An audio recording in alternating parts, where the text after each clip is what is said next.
Hello everyone, स्वागत है आप सबका तैयारी वर्ल्ड के इस ऑनलाइन प्लेटफॉर्म पर। दोस्तों, मेरा नाम राकेश कुमार है।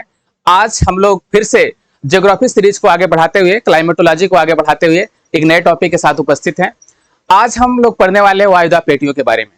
पिछली कक्षाओं में हमने वायुमंडल के बारे में पढ़ा था, वायुमंडल का संगठन, फिर संरचना पढ़ा, फिर सूर्यातप पढ़ा, इसके बाद तापमान पढ़ा। तापमान पढ़ने के बाद हमने कल वायुदाब पढ़ा था और वायुदाब को प्रभावित करने वाले कारकों के बारे में पढ़ा था।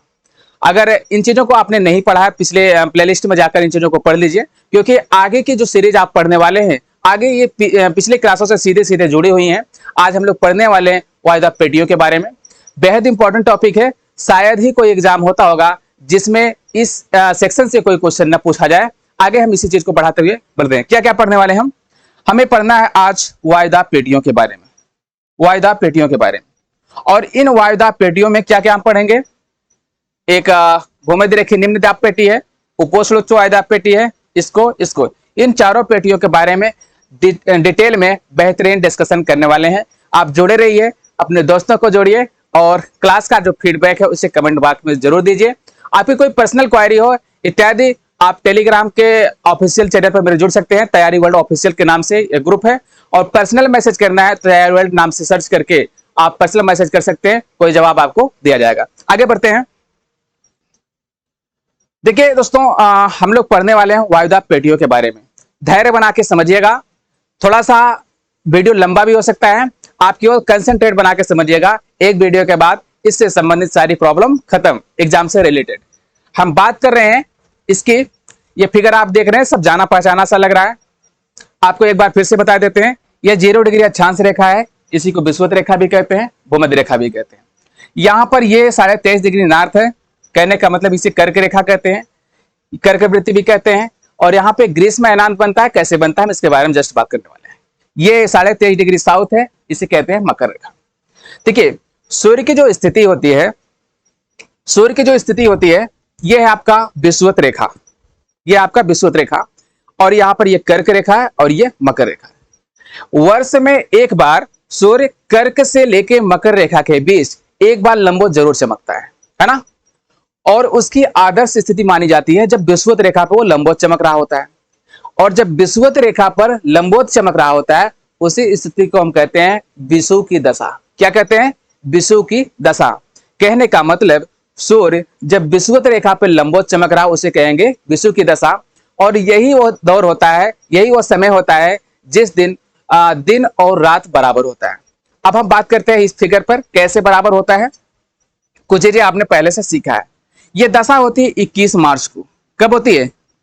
21 मार्च को। देखिए, 21 मार्च को सूर्य यहाँ पे लंबवत चमका, कहां पर? 0 डिग्री अक्षांश पर। मार्च के बाद हमने पढ़ाया था, पिछली कक्षा में हमने बताया था कि ये 3-3 महीने का 4 ऋतु होता है। कैसे होता है? अभी आप यहां से फिर से एक बार से समझ लीजिएगा। 21 मार्च के बाद सूर्य बढ़ता है कहां पर?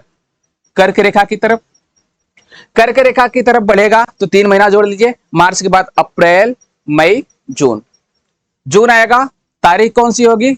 लगभग 21 जून को ऐसी स्थिति होगी। यहां पर बनता है क्या?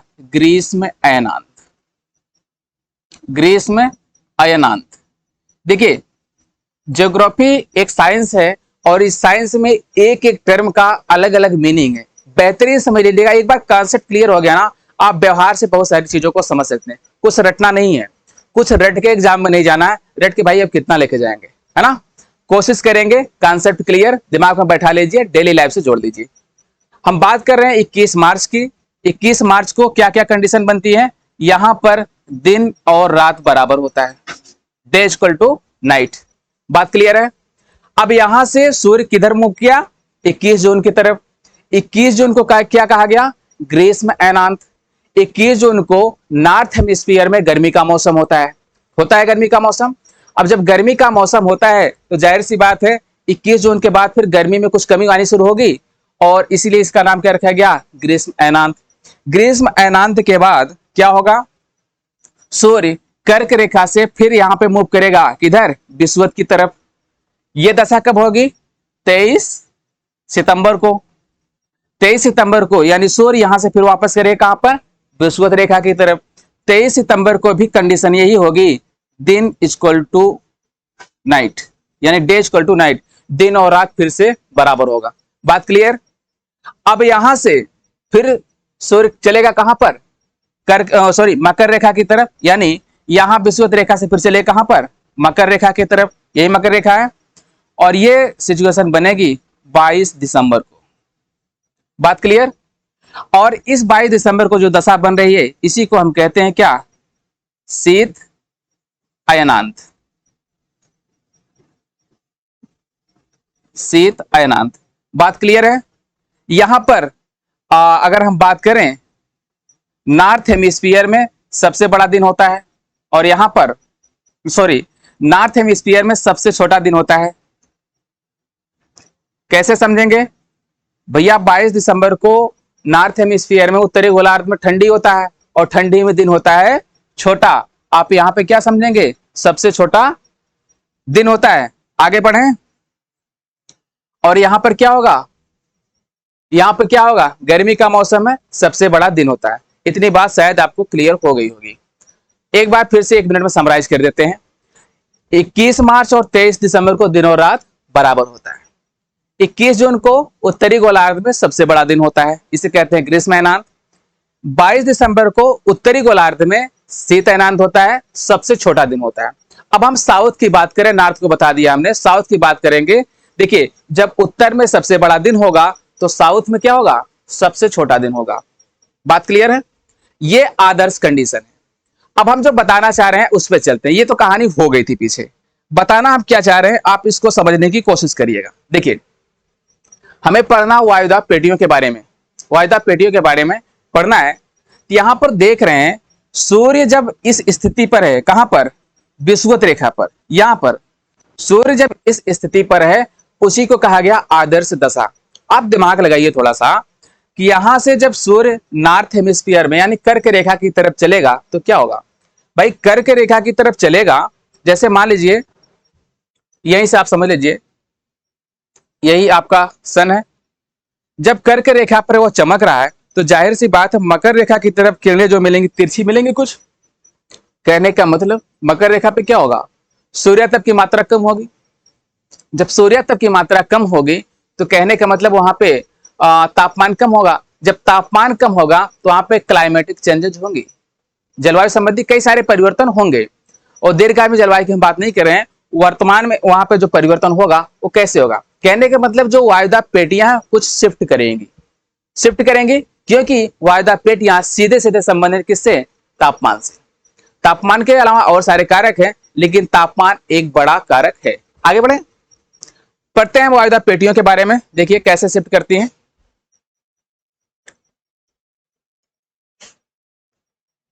देखिए, वायुदाब जो पेटियां होती हैं ये 2 प्रकार से बनती है ना। इनको क्लासिफिकेशन इनका इनका बंटवारा किया है 2 प्रकार से। कारण क्या है, गति जनित वायुदाब पेटियां, इसमें एक उपोष्ण आएगी और एक उपध्रुवी आएगी। उपोष्ण की हम बात करेंगे, कितने डिग्री अक्षांश से कितने डिग्री अक्षांश के बीच है, इसको हम आगे समझने वाले हैं। दूसरी यहाँ पे क्या, विषुवतीय निम्न दाब पेटी है जो कि जाहिर सी बात है विषुवत रेखा पे ही मिलेगी। इसके बाद ध्रुवी उच्च वायुदाब पेटी है, नाम से यह स्पष्ट है कि ध्रुव के पास ही मिलेगी, है ना। ये कैसे है, क्यों है, इसी के बारे में हम आगे बात करने वाले हैं। देखिए, एक फिगर आपको नजर आ रहा होगा। इस फिगर में देखिए एक चीज, आप ये वाला सेक्शन जो है आपका है,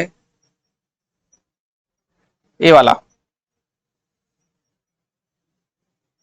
ये है 5 डिग्री साउथ और ये है 5 डिग्री नॉर्थ।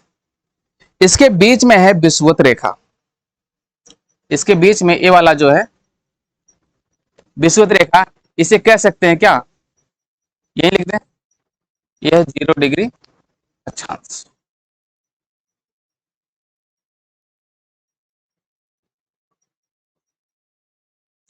जो वायुदाब पेटियों का बंटवारा हम कर रहे हैं आदर्श दशा में कर रहे हैं। आदर्श दशा की बात कर रहे हैं, कब होगा, सूर्य यहां पर कब चमकेगा, 21 मार्च और 23 सितंबर को। आगे बढ़ते हैं।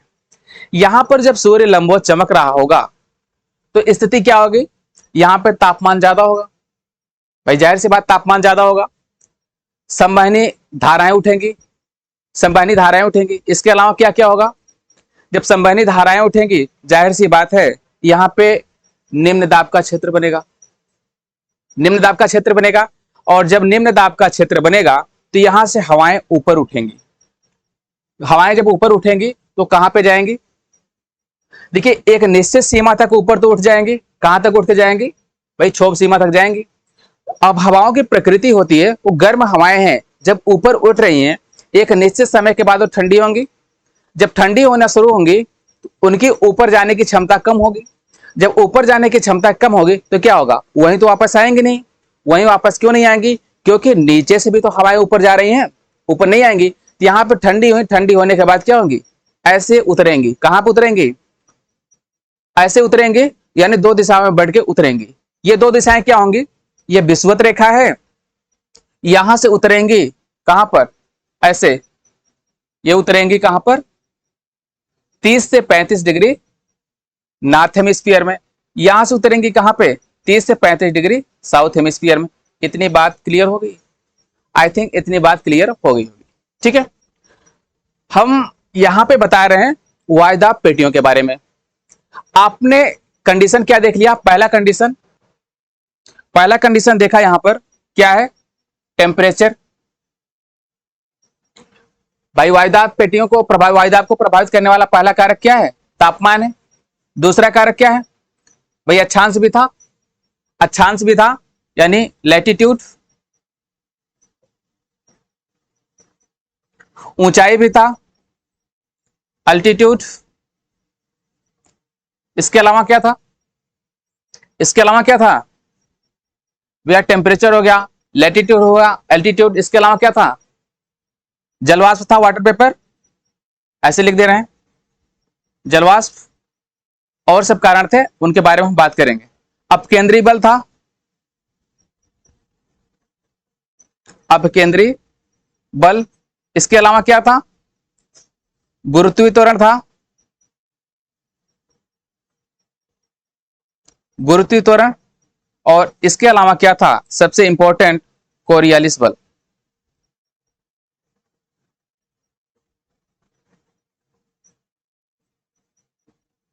कोरियालिस बल, ये किसकी बात कर रहे हैं, वायुदाब को प्रभावित करने वाले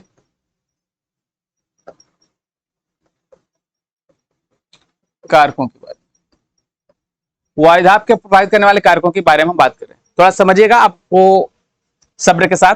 यहां पे हमने कहा जलवाष्प की मात्रा, देखिए जब सूर्य विषुवत रेखा पर लंबवत चमक रहा है, वहां पे चूंकि वर्षा ज्यादा होती है, जलवाष्प की मात्रा ज्यादा होगी। जलवाष्प की मात्रा जब ज्यादा होगी, जलवाष्प हल्की होती है, ऊपर उठेगी, संवहन धाराएं बनेंगी। और जब संवहन धाराएं बनेंगी, कहने का मतलब वहां पे वायुदाब की मात्रा कम होगी। ठीक है, अपकेंद्री बल की बात कर लेते हैं, गुरुत्वीय त्वरण और कोरियालिस, ये तीन महत्वपूर्ण चीजें हैं, इनके बारे में हम बात कर लेते हैं वो कैसे प्रभावित करती है। अपकेंद्री बल का एग्जाम्पल हमने बताया था, जब आप किसी चीज को ऐसे नचा रहे होते हैं, मतलब जैसे धागे में कोई कंकड़ वगैरह बांध दिया आपने, ऐसे इसको नचा रहे हैं, और एक सिचुएशन ऐसी आ जाएगी आप यहाँ पे पकड़े हुए हैं लेकिन वो चारों तरफ नाच रही है ना। आपके जहां पे पकड़े हुए हैं ये सेंटर है, सेंटर पे एक बल काम कर रहा होता है, इसी को कहते हैं अपकेंद्री बल। ऐसे ही पृथ्वी घूर्णन कर रही होती है अपने अक्ष पर, और उसके घूर्णन की वजह से उस पर एक बल काम करता है जिसे कहते हैं अपकेंद्री बल। बात क्लियर है, अपकेंद्री बल कहते हैं। अब अपकेंद्री बल की मान की हम बात करें, अपकेंद्री बल का मान विषुवत रेखा पर ज्यादा होता है। और एक होता है कोरियालिस बल। कोरियालिस बल आपने पढ़ा ही था कि पृथ्वी के घूर्णन के कारण एक विक्षेपक बल उस पर उत्पन्न होता है उसकी सतह पर, धरातल पर, जिसे कहते हैं कोरियालिस बल। अब यहाँ पे इन्हीं चीजों को हम अप्लाई करते हैं, कहां पर, यहां। यहां देखेंगे तो जो अपकेंद्री बल है, जो अपकेंद्री बल है उसका मान, यहां पर अपकेंद्री बल का मान, विषुवत रेखा की हम बात कर रहे हैं, अपकेंद्री बल का मान ऐसे जाएंगे हम यहां से यहां तक, यहां पे अपकेंद्री बल का मान होता है 100%। ठीक है, कंफ्यूजन नहीं पालिएगा। कोरियालिस बल की बात करेंगे, यह भी यहीं से यहीं तक लगता है। कोरियालिस बल की बात करेंगे, यह होता है 0%। इतनी बात क्लियर है।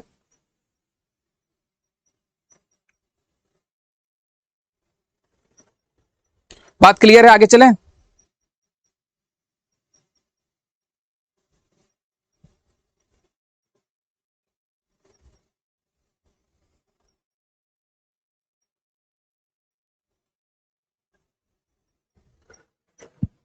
देखिए यहां पे 100% जब अपकेंद्रीय बल होता है तो कहने का मतलब जैसे जैसे हम विषुवत रेखा से यानी विषुवतीय क्षेत्र से आगे बढ़ेंगे तो क्या होगा, अपकेंद्रीय बल का मान घटता जाएगा, लेकिन इसके अपोजिट कोरियालिस बल का मान बढ़ता जाएगा।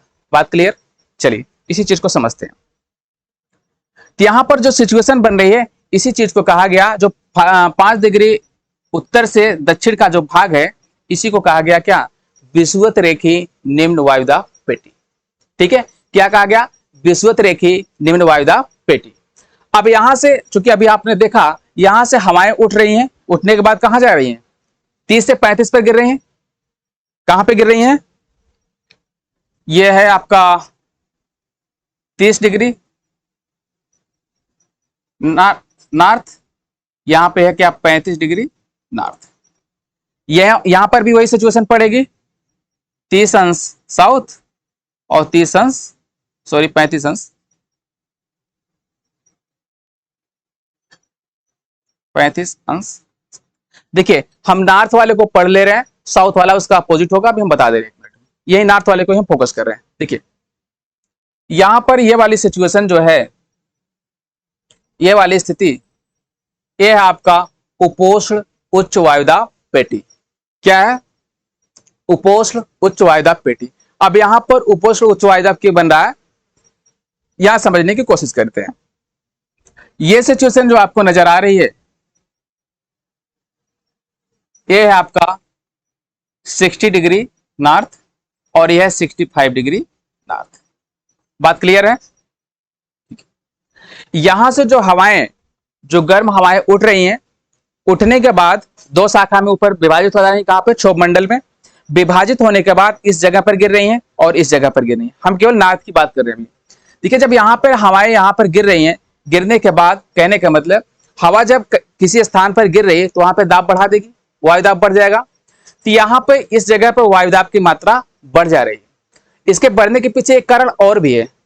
कारण क्या है, क्योंकि आपने पढ़ा था 0 डिग्री अक्षांश पर जो अपकेंद्रीय बल है उसका मान 100% होता है, और अपकेंद्रीय बल आगे जाएंगे धीरे धीरे कम ही होगा, लेकिन इस सिचुएशन पर अपकेंद्रीय बल का जो प्रभाव है वो ज्यादा होता है। ज्यादा होने के पीछे कारण क्या है, ज्यादा होने के पीछे कारण क्या है, क्योंकि यहां पर और भी कई सारे कारण हैं, जैसे गुरुत्व त्वरण का मान, जी का मान, कोरियालिस बल का मान। इन सब कारणों को मिलाकर सम्मिलित रूप से जो प्रभाव हो रहा था, क्या यहाँ पर निम्न वायुदाब का क्षेत्र बन रहा था। लेकिन यहां पर चलेंगे, यहां पर दो कारणों से आप समझिएगा, यहां से उठने वाली हवाएं यहां पर गिर रही हैं, और यही सिचुएशन यहां पर भी होती है।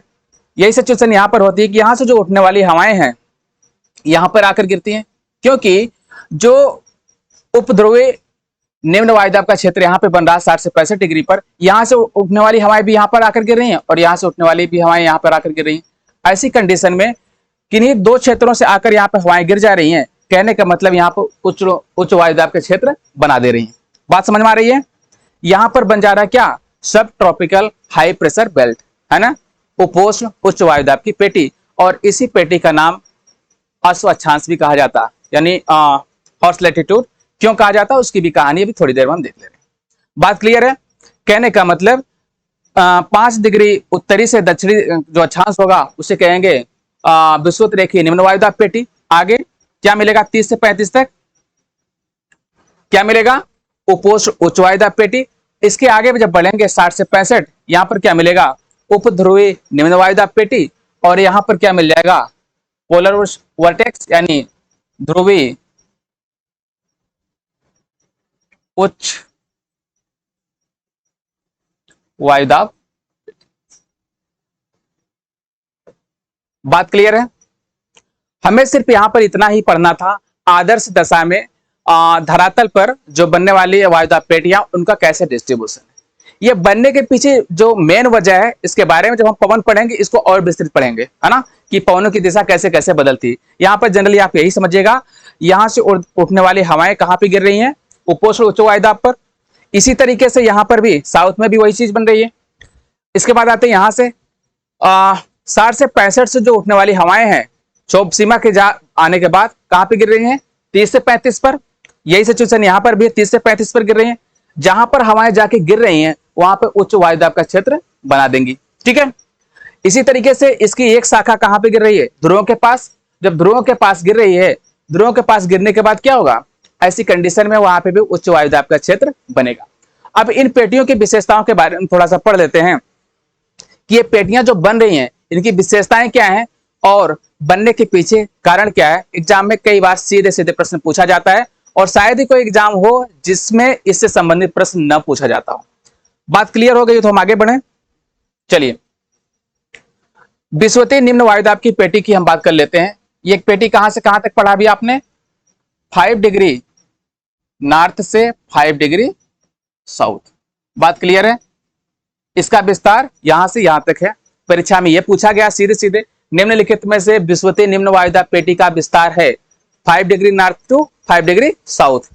इसकी विशेषता की बात कर ले रहे हैं। इसका विस्तार यहां से यहां तक है। इसका कारण क्या है? पहला कारण अभी आपने पढ़ा था, उच्च तापमान, हाई टेम्परेचर। हाई टेम्परेचर क्यों होता है? क्योंकि सूर्य वहां पर लंबवत चमकता है। ये कब की बात हो रही है? 21 मार्च और 23 सितंबर की। ये आदर्श दशा की बात हो रही है। हम बार बार आदर्श दशा शब्द इसलिए प्रयोग कर रहे हैं क्योंकि जब वायुदाब पेटियां खिसकती हैं उसे कहते हैं हम ITCZ। क्या कहते हैं? ITCZ। इसको पढ़ेंगे आगे आप, इनर ट्रॉपिकल कन्वर्जेंस जोन। ये कब होता है? जब सूर्य की किरण, सूर्य की लंबवत किरणें विषुवत रेखा पर न पड़कर कर्क रेखा या मकर रेखा पर पड़ता है। जब कर्क या मकर रेखा पर पड़ेगा तो उसी के साथ साथ जो वायुदाब पेटियां वो भी थोड़ी सी खिसक जाती हैं। कहां? उत्तर में या दक्षिण में। इसको आगे आप डिटेल में पढ़ने वाले हैं। अभी यहां पर यह जानिए सिर्फ कि विषुवतीय निम्न वायुदाब जो पेटी है यहां पर बनने का कारण क्या है। यहां पर हाई टेम्परेचर होता है और अधिक अपकेंद्री बल होता है। अपकेंद्री बल अधिक का मान आपने अभी क्या बताया था कि यहां पे 100% होता है। कहां पर? विषुवत रेखा पर अपकेंद्री बल का मान 100% होता है, इसलिए भी यहां पर क्या निम्न वायुदाब की पेटी बनती है। अगले कारण के बारे में बात कर ले रहे हैं। गुरुत्वीय त्वरण का न्यूनतम मान आपने पढ़ा ही होगा। जी की जो वैल्यू है विषुवत रेखा पे कम होती है, ध्रुवों की तरफ जैसे जैसे बढ़ते हैं इसका मान बढ़ता जाता है। और जब गुरुत्वीय त्वरण का मान कम होगा तो क्या होगा? आपने अभी कल वाली स्लाइड में पढ़ा था कि जैसे जैसे जी की वैल्यू बढ़ेगी वायुदाब क्या होगा? वायुदाब बढ़ेगा घटेगा? अरे भैया बढ़ेगा। गुरुत्वीय त्वरण का मान ज्यादा, वायुदाब का मान ज्यादा। अब यहाँ पे गुरुत्वीय त्वरण का मान कम है, जाहिर सी बात वायुदाब कम होगी। अगला कारण क्या है? यहाँ पर जलवाष्प की अधिकता। जलवाष्प की अधिकता क्यों होती है? आपने पढ़ा है। जलवाष्प की अधिकता क्यों होती है? वहां पर संवहनी धाराएं बहती हैं, वर्षा ज्यादा होती है। जब जलवाष्प की मात्रा ज्यादा होगी तो वायु हल्की हो जाएगी, हल्की होगी तो ऊपर उठेगी, ऊपर उठने के बाद क्या होगा? वायुदाब की मात्रा कम होगी। अगले बात कर रहे हैं, यही चीज है, दोनों गोलार्धों के सन्मार्गी पवनों का आपस में टकराकर ऊपर उठना। वही चीज आपने पढ़ा था, जो पवनें वहां से आती हैं 30-35 से आने वाली पवनें ऐसे टकराकर ऊपर उठती हैं। कहां पर? विषुवत रेखा पर, फिर ऐसे जाती हैं। इनका ये साइकिल चलता रहता है ना। कहने का मतलब 30 से 35 से ऐसे हवाएं आ रही हैं, ऐसे टकराएंगी, टकराने के बाद यहाँ ऊपर उठती हैं, ऊपर उठेगी कहाँ? क्षोभ सीमा तक जाएंगी। क्षोभ सीमा पर जाने के बाद ऐसे फिर से भाई ठंडी होंगी, ठंडी होने के बाद फैलेंगी, फैलकर कहाँ फिर उतरेंगी? फिर धीरे धीरे फिर वहीं से 30 से 35 पर उतरेंगी। और जब 30 से 35 पर फिर से उतर रही हैं तो वहां पर उच्च वायुदाब बन रहा है। उच्च वायुदाब बन रहा है तो फिर उच्च वायुदाब से, हवाओं की प्रकृति यही होती है, उच्च वायुदाब से कहा जाएंगी? निम्न की तरफ। अब यहाँ 30-35 पर उतरी है, 30-35 पर उतरी है, फिर निम्न वायुदाब आसपास में कहाँ मिल रहा है? 5 डिग्री नॉर्थ और साउथ पर, फिर 5 डिग्री नॉर्थ और साउथ पर आएंगी। ठीक है। और अगला इसे कहते हैं डोलड्रम। बहुत ही इंपॉर्टेंट शब्द है डोलड्रम। डोलड्रम क्या है? इसका हिंदी शब्द होता है शांत एवं स्तब्ध क्षेत्र। प्रश्न में कई बार पूछा है, डायरेक्ट पूछा है, निम्नलिखित में डोलड्रम का विस्तार है। आप सीधे सीधे क्या कहेंगे? 5 degree north to 5 degree south. इसको रट डालिए। 5 डिग्री उत्तरी अक्षांश से 5 डिग्री दक्षिणी अक्षांश तक कहां पर है डोलड्रम का विस्तार? आगे बढ़ते हैं, अगली पेटी के बारे में देखते हैं। उपोष्ण उच्च वायुदाब पेटी, इसका विस्तार कहां से कहां तक अभी आपने देखा था? या 30 डिग्री नॉर्थ से 35 डिग्री नॉर्थ। एक तो ये हो गया, ये किस में हो गया? नॉर्थ हेमिस्फीयर में। अगर हम साउथ की बात करें साउथ हेमिस्फीयर में भी वही चीज होता है, 30 degree south to 35 degree south. बात क्लियर है? यानी 30 से 35 नॉर्थ में भी और 30 से 35 साउथ में भी विस्तार है किसका? उपोष्ण कटिबंधीय उच्च वायुदाब पेटी का। उच्च वायुदाब क्यों बन रहा है इसके बारे में अभी आपने देखा। अब इसकी विशेषता की हम बात कर ले रहे हैं। यहां पर उच्च वायुदाब बन क्यों रहा है अभी आपने पढ़ा था, फिर से इसको बता दे रहे हैं। विषुवत रेखीय निम्न वायुदाब पेटी की तरफ से आरोहण करने वाली हवाओं का इस पेटी में अवरोहण। आरोहण का मतलब उठने वाली, अवरोहण का मतलब गिरने वाली। यानी अभी यही ना देखा आप, विषुवत रेखा से जो हवाएं उठ रही हैं, उठने के बाद क्षोभ सीमा से जाने के बाद कहां गिर रही हैं? 30 से 35 पर। जब 30 से 35 पर गिर रही हैं, 30 से 35 पर क्या होगा? उच्च वायुदाब की स्थिति बनेगी। आगे बढ़े। इस पेटी को अस्वच्छांश कहते हैं। महत्वपूर्ण चीज यह है अस्वच्छांश, एग्जाम में सीधे सीधे पूछा है, निम्नलिखित में से अस्वच्छांश कहां पर स्थित है? तो क्या कहेंगे आप?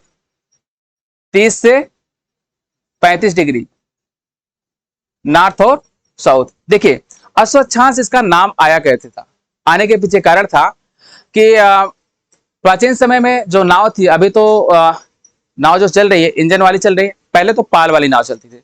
पाल वाली का मतलब जो कपड़े का बड़ा सा लगा होता था, हवा के सहारे चलती थी।